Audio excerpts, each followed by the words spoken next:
Assalamualaikum warahmatullahi wabarakatuh. Perkenalkan, nama saya Gentri Putri Dayat dengan NIM 2405556 dari Prodi Pendidikan Fisika kelas B. Di sini saya ingin mempresentasikan hasil eksperimen fisika dasar saya yang berjudul kapasitor. Nah, adapun rumusan masalahnya adalah sebagai berikut. Untuk mempersingkat waktu, kalian bisa mempause video ini untuk membaca rumusan masalahnya dan juga tujuan percobaannya. Nah, langsung next ke dasar teorinya, yaitu kapasitor adalah komponen listrik yang digunakan untuk menyimpan muatan listrik. Bahan penyusun kapasitor yaitu dua keping atau dua lembar pengantar listrik yang dipisahkan menggunakan isolator listrik berupa bahan dielektrik. Jika kedua pelat metal diberi tegangan listrik, maka muatan-muatan positif akan mengumpul pada salah satu kaki atau elektroda metalnya. Dan pada saat yang sama, muatan-muatan negatif juga terkumpul pada ujung muatan metal satu lagi. Muatan positif tidak dapat mengalir menuju yang kutub negatif dan sebaliknya. Muatan negatif tidak bisa menuju ke ujung kutub positif karena terpisah oleh bahan dielektrik yang non-konduktif. Nah, seperti gambarnya ini adalah di atas yang warna kuning ini adalah berisi muatan-muatan positif, dan yang di bawahnya adalah berisi muatan-muatan yang negatif, dan keduanya tidak bisa bersatu. Selanjutnya adalah struktur sebuah kapasitor terbuat dari dua pelat metal yang dipisahkan oleh suatu bahan dielektrik yang seperti pada di gambar sebelumnya itu, yang ada dua piringan seperti ini. Lalu bahan-bahan dielektrik yang umum dikenal biasanya adalah udara vakum, keramik, gelas, dan lain-lain. Dalam rangkaian listrik, suatu rangkaian yang berisi sebuah resistor dan kapasitor sering disebut rangkaian RC. Dalam rangkaian RC arus tidak tunang atau berubah terhadap waktu. Contohnya, rangkaian dalam flash kamera. Sebelum mengambil foto, baterai mengisi kapasitor melalui resistor. Setelah penuh, flash siap digunakan. Saat mengambil foto, kapasitor melepaskan muatan melalui lampu flash. Lalu kapasitor diisi ulang oleh baterai dan siap digunakan kembali. Dengan hukum Kirchhoff, kita bisa menghitung muatan Q dan arus I pada kapasitor saat mengisi dan melepaskan muatan melalui resistor. Nah, contoh rangkaiannya adalah sebagai berikut ini, yang ada di gambar di tengah-tengah. Lalu, kapasitor pelat sejajar terdiri dari dua pelat logam yang dipisahkan oleh udara untuk beberapa bahan dielektrik. Untuk kapasitor pelat sejajar, kapasitansinya tergantung pada geometrinya atau diberikan rumus sebagai berikut, yaitu C sama dengan epsilon dikali A per D, di mana C adalah nilai kapasitansinya, A adalah luas setiap pelatnya, dan D adalah jarak antar pelat, dan E atau epsilon ini adalah permitivitas bahan antara kapasitor sejajar. Lalu, adalah ketika kapasitor keping sejajar telah terisi muatan hingga mencapai tegangan sumber, energi listrik yang tersimpan di dalamnya atau energi tersimpan E dapat dihitung adalah sebagai rumus berikut ini, yaitu E sama dengan 1/2 CV kuadrat, di mana E adalah energi yang tersimpan, lalu C adalah kapasitansi kapasitornya, dan V adalah tegangan sumbernya. Lalu, selanjutnya adalah kapasitor rangkaian seri. Pada rangkaian seri, dua kapasitor atau lebih disusun secara seri dengan ujung yang saling disambungkan secara berurutan. Saat disambungkan secara seri, maka kapasitor memiliki nilai kapasitas yang berbanding terbalik dengan nilainya masing-masing. Jika rangkaian cukup banyak, maka semakin kecil nilai kapasitasnya, namun tegangan kerjanya menjadi lebih besar pada rangkaian seri. Adapun rumus menghitung kapasitas kapasitor pada rangkaian seri adalah sebagai berikut. CS atau kapasitansi dalam rangkaian seri sama dengan C1 dikali C2 dibagi dengan C1 ditambah C2. Terus selanjutnya adalah kapasitor rangkaian paralel. Rangkaian paralel kapasitor adalah gabungan dua kapasitor terlebih dengan menyatukan kutub-kutub yang sama.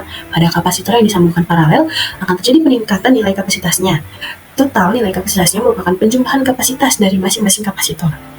Sementara itu, pada rangkaian paralel tidak terjadi perubahan pada tegangan kerjanya. Rumus total nilai kapasitas kapasitornya dapat dihitung melalui rumus ini, yaitu adalah CP atau kapasitansi paralel sama dengan C1 ditambah C2-nya. Nah, lanjut ke percobaannya, itu pertama adalah menyiapkan alat dan bahan. Apa sih alat dan bahan yang digunakan kali ini? Yaitu kita menggunakan LED, lalu kapasitor yang berukuran 2200 mikrofarad dan yang berukuran 4700 mikrofarad. Lalu ada power supply, ada resistor, kabel penghubung, ampermeter, voltmeter, dan juga HP atau kamera untuk merekam rangkaian dalam percobaan nanti. Lanjut ke prosedur percobaan. Percobaan yang pertama adalah mencari karakteristik arus pada rangkaian RC. Yang pertama, siapkan alat dan bahan, lalu rangkai seperti pada gambar berikut di bawah ini. Diameter A itu ada ampermeternya, pakai ampermeter, mencari arus, lantar dipasang lampu LED-nya, dan lain sebagainya. Lalu nyalakan power supply dan siapkan kamera. Mulai merekam ampermeternya pada saat akan dibuka, dimana nanti jarumnya akan menaik lalu turun lagi, hingga nanti videonya dari turun sampai kayak ke ujung maksimum, terus saat dia turun lagi baru selesai video merekamnya. Lalu ambil data dengan trackernya agar lebih mudah dan akurat. Nah, di saat tracker ini kita adalah melihat waktu yang terjadi saat si ampermeter ujung jarum si ampermeter ini yang dari titik maksimum sampai ke yang dia turun lagi ke bawah.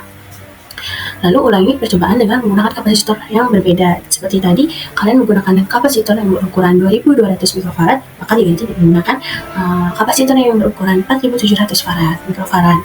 Lalu, yang percobaan kedua adalah menggunakan karakteristik beda potensial pada rangkaian RC.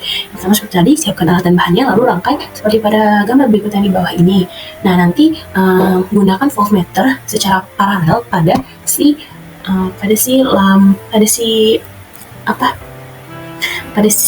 kapasitornya ini. Lalu nyalakan power supply dan siapkan kamera. Mulai rekam voltmeter pada saat saklar dibuka hingga jarum berada di titik maksimum.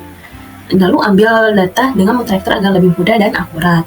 Nah, tadi kan kalau di ampermeter itu dari titik maksimum ke turun ke bawah. Nah, kalau si voltmeter ini trackernya kita lihat waktunya daripada saat si jarumnya dari titik 0 sampai ke titik paling maksimumnya, jadi berhenti paling titik akhirnya. Lalu ulangi percobaan dengan menggunakan kapasitor yang berbeda. Nah, selanjutnya adalah yang ketiga, itu karakteristik arus dan beda potensial susunan kapasitor yang dirangkai secara seri dan juga paralel.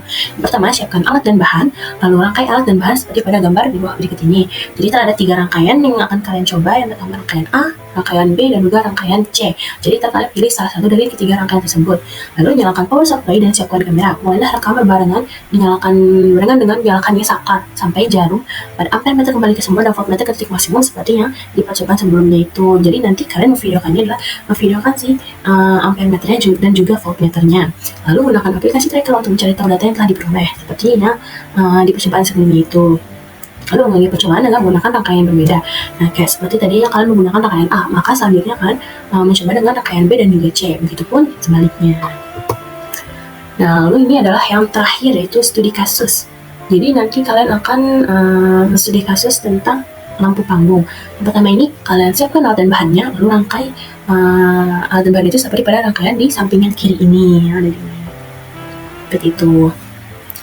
Nah, nanti nyalakan power supply-nya. Lalu setelah itu nyalakan saklar 1 yang dirangkai secara seri yang ada di ini itu nih, yang dekat sini. Lalu terlihat apa yang terjadi pada LED 1 yang ada di rangkaian seri itu. Lalu nanti lihat juga sampai padam. Lalu tunggu hingga LED 1 padam, lalu matikan si saklar 1-nya. Setelah dimatikan saklar 1-nya, nyalakan saklar 2 yang telah dirangkai secara paralel yang ada sendiri itu tuh yang di sebelah kanan. Nah, lalu setelah dinyalakan terlihat juga apa yang terjadi pada LED 2. Dari yang telah saya lihat dan setelah saya coba, dinyatakan bahwa pada LED pertama itu lampunya lebih cerah dibandingkan LED yang kedua ini yang secara paralel. Dimana karena si LED yang pertama ini kan dia langsung dari si sumbernya itu secara seri, sedangkan di secara paralel ini LED kedua ini dia arusnya berasal dari si arus yang tersimpan dalam kapasitornya itu sisanya. Nah, selanjutnya adalah hasil data. Dari eksperimen tersebut diperoleh data sebagai berikut. Yaitu yang warna hijau ini adalah data arus terhadap waktunya menggunakan yang di atas adalah kapasitor yang besarnya yang 4700 mikrofarad, yang di bawah adalah yang menggunakan kapasitor kecil yaitu yang 2200 mikrofarad. Jadi sekolah yang sebelah di tengah ini, sebelah kanannya adalah warna kuning adalah data beda potensial terhadap waktu menggunakan kapasitor yang besar. Yang di bawahnya juga menggunakan sama, cuma menggunakan kapasitor yang lebih kecil. Jadi teman-teman, yang sebelah kanan ini baru adalah karakteristik arus dan beda potensial susunan kapasitor secara seri dan juga paralel. Ya, ini ada 3 kan rangkaian tadi. Nah, yang pertama itu rangkaian A itu menggunakan 1 kapasitor dengan rangkaian yang biasa aja. Lalu yang kedua ini adalah rangkaian B, itu adalah rangkaian paralel yang menggunakan 2 kapasitor. Lalu yang C ini adalah rangkaian menggunakan rangkaian seri dengan menggunakan 2 kapasitor. Datanya adalah sebagai berikut, kalian bisa melihatnya. Nah, lanjut ke analisis data. Dari data tersebut diperoleh hasil akhir dari data yaitu sebagai berikut. Jadi kita membuat grafik hubungan itu. Di sini ada grafik hubungan antara arus terhadap waktu pada rangkaian yang menggunakan kapasitor. B ini adalah data untuk si hasil yang pertama itulah yang arus terhadap waktu, itu karakteristiknya yang cari itu. Adalah sebagai berikut. Nah, data grafiknya adalah menurun. Itu jadi di sini adalah semakin lama waktunya maka arusnya semakin kecil juga.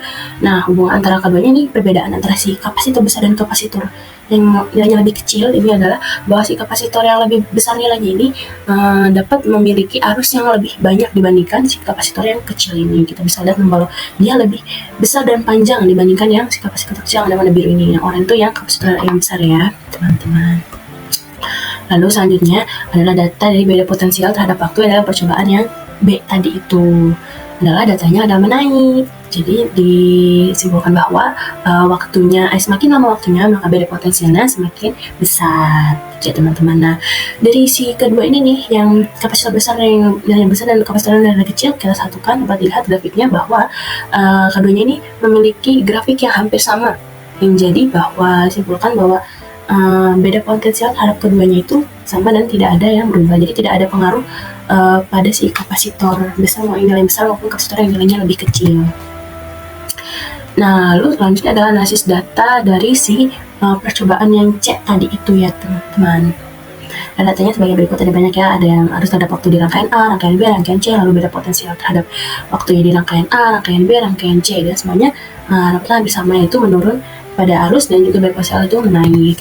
Nah, dari si hasil yang tadi grafik itu kita satukan si arus terhadap waktu pada setiap rangkaian itu sebagai berikut. Nah, yang biru rada kemudahan yang dengan segitiga warna abu-abu ini adalah yang rangkaian A, sedangkan warna oranye adalah rangkaian B, dan yang warna biru rada ketone adalah rangkaian C.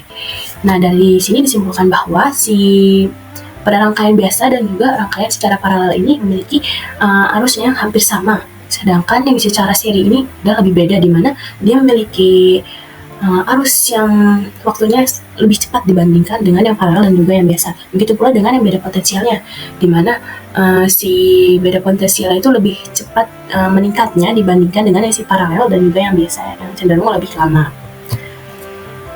Nah, kesimpulan yang telah saya dapatkan dari eksperimen kali ini adalah bahwa kapasitor sangat berpengaruh pada kuat arus dan beda potensialnya, walaupun pada beda potensialnya tidak terlalu berpengaruh ya teman-teman. Lalu di mana ada arus kapasitor yang memiliki jumlah lebih besar, memiliki arus lebih besar pula, begitupun sebaliknya.